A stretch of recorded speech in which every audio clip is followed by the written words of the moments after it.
what we need to comprehend a particular event, ritual, custom, idea, or whatever, is insinuated as background information before the thing itself is directly examined. Okay? So what he means, right, by a construction is something that requires people to create or interpret its meaning.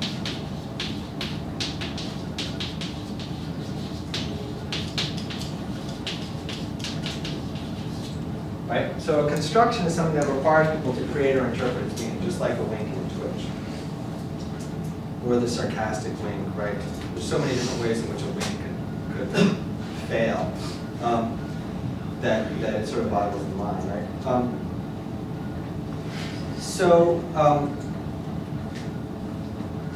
So in general, right, where Harris is arguing that culture is made up of these concrete effects, right? Culture is what it is because it has to achieve certain effects. Geertz is saying, no, culture is always a matter of interpretation, right?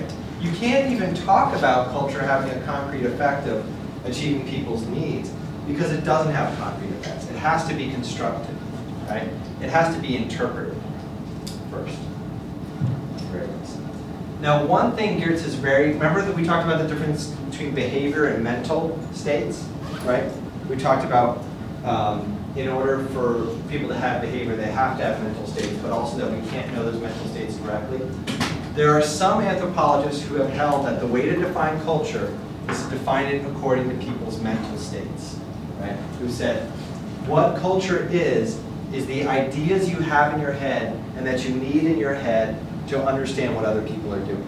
And this is very relevant for winks and twitches, because the only way that you can understand the difference between a wink and a twitch is to understand the context of what the other person is doing.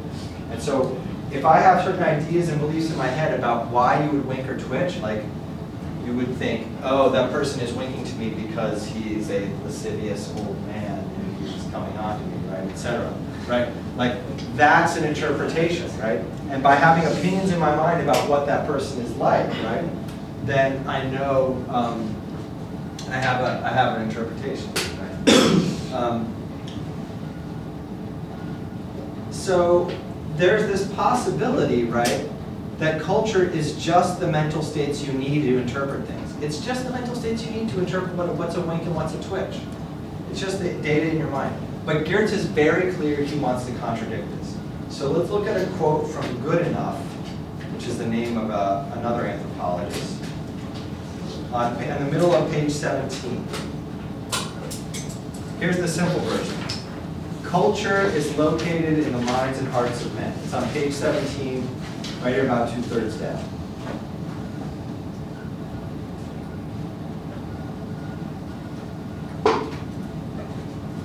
But this is an example of that pre-buttal we talked about last time. Because Geertz only mentions this idea because he disagrees with it. Right? The only reason he mentions Goodenough is to disagree with it. He is not using Goodenough to support his argument. He is using Goodenough as someone to attack. Okay? And Goodenough says culture is located in the minds and hearts of men. Here's the longer version of that line of thinking. A society's culture, this is further down the page, about one paragraph, consists of whatever it is one has to know or believe in order to operate in a manner acceptable to its members. Right? So if you move from the kind of trivial and slightly silly example of the winks to the little bit more concrete example of the trade pact, right, that happens in Morocco, right?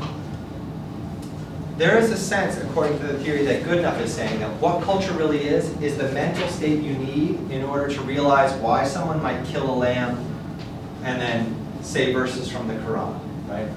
But Geertz says, no, this is not the case, because what this misses, and this is the crucial aspect, I think this is really central to what Geertz is saying, is that the public act makes culture, okay? It's not just that it happens in your mind, it's that it happens in reality, right? And that reality is something that more than one person has to deal with. So let me read for you from the next page, page 18. And here with Geertz, it's often very hard to summarize them, so you often have to read through a lot of it, so I'm going to read a longer passage.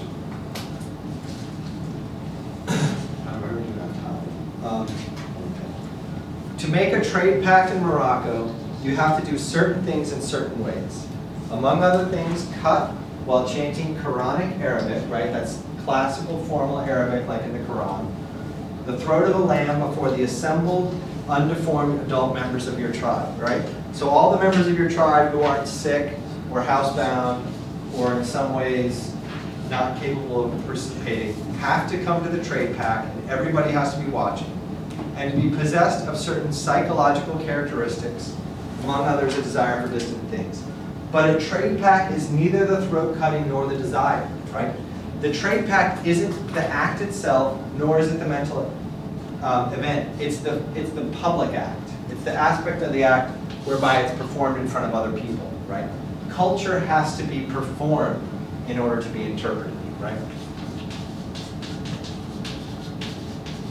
And it's this element of performance, right, that really differs him in many ways from Harris, right? Harris is saying what matters about culture, right, is the effect that it has, right? What matters about culture is the effect that it has on the survival and well-being of the members of that culture. And what Geertz is saying, no, no, no. Culture doesn't even have an effect. Culture only has interpretations. It's something that has to be performed publicly, right?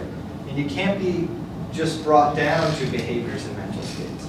It's the shared experience that you can interpret, right? It's the fact of living together and seeing this. So let me continue with this passage. Culture is public because meaning is. You can't wink without knowing what counts as winking or how physically to contract your eyelids.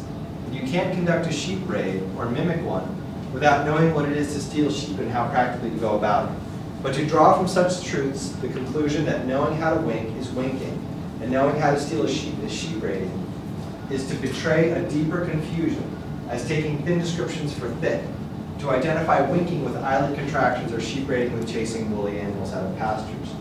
The cognitive fallacy is as destructive of an effective use of the concept as are the behaviorist and idealist fallacies to which it is a strong approach. Again, you don't need to worry about the last part of that so much, but the point is, right, knowing what it means to make a trade pact is not the same thing as doing it. And because culture always has to be performed, it has to be interpreted. Right? Does that make sense to people? Right? This also creates a problem for Geertz, right? If Geertz is saying culture doesn't have any significance beyond what people bring to it by witnessing it, then it's hard to write down and be an ethnographer and describe what the significance of culture is for some other audience. And so what he says, all that's left to the ethnographer, right, is to examine what he calls the informed logic of actual life. And this is on page 19. Okay? What he says is that because all that exists around culture is interpretation, there is no deeper truth about culture satisfying people's needs. All there is interpretations that people make of each other, right? And that culture has no purpose other than to create and foster interpretations, right? So what does that leave left for anthropologists to do? Well, all anthropologists can do is create their own interpretations.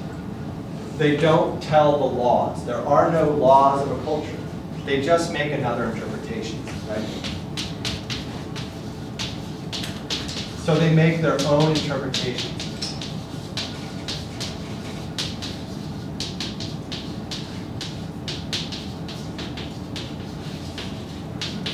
Anthropologists make their own interpretation. That's all they do, right? And when they do that, what they examine